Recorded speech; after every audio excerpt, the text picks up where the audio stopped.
Казакстанда өткөн КМШ сулуусу 2018 сынагы жыйынтыкталып, анда Кыргызстандын атынан барган Сусанна Эгорян көрүүчүлөрдү суктанткан сулуусу титулуна ээ болду. Белгилүү болгондой, аталган сынакка коңшулаш мамлекеттердин ширектештигине кирген 16 өлкөнүн бийкечтери катышкан. Аталган сынакка жалпысынан 19 сулуу ат салышкан.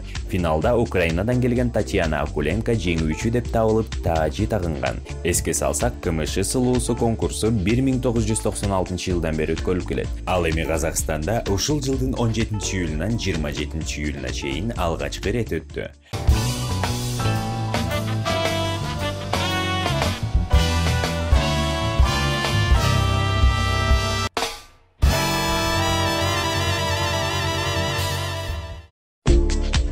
Шоу-бизнестеги бойдоктордун саны кыскарууда. Буга мисал, мындан 10 жыл мурун 90-60-90 ыры менен чоң сахнага аттанып, атактуулуктун даамын сезген Кундуз Канатбек кызы бир нече жылдан бери сүйлөшүп жүргөн жигитине турмушка чыгып, 26 июль күнү кыз узатуу тоюн өткөрүштү.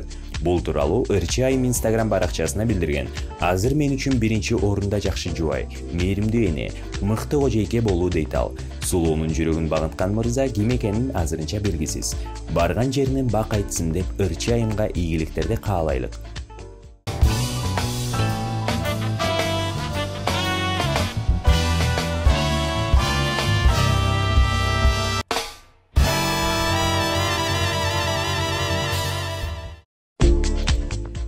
Көчмөндөр оюндарын алкагында Кырчын жайлоосунда алгачкы жолу мөңгү кинофорум өтөт. Бул тууралуу аталган иш-чаранын уюштуруучулары билдиришти. Маалыматка ылайык, Кереметтүү Ысык көлдө сентябрь айында орун алчу 3-чү дүйнөлүк көчмөндөр оюндарынын алкагында 1-чи эл аралык этно-экологиялык тасмалардын форуму өтөт. Форум учурунда боз үйлөрдө жана ачык асман алдында уюштурулган кинотеатрда көрүүчүлөргө тасмалар тартууланат.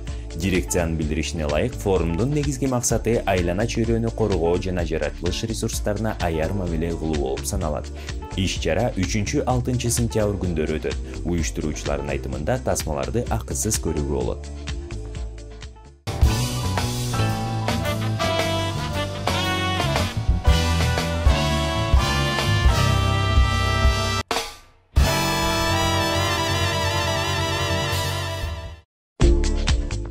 Социалдык тармакта жай жүрүп бараткан автоунаанын эшигин ачып, түшөк ачып бийлеген жаштардын флешмобу уланууда.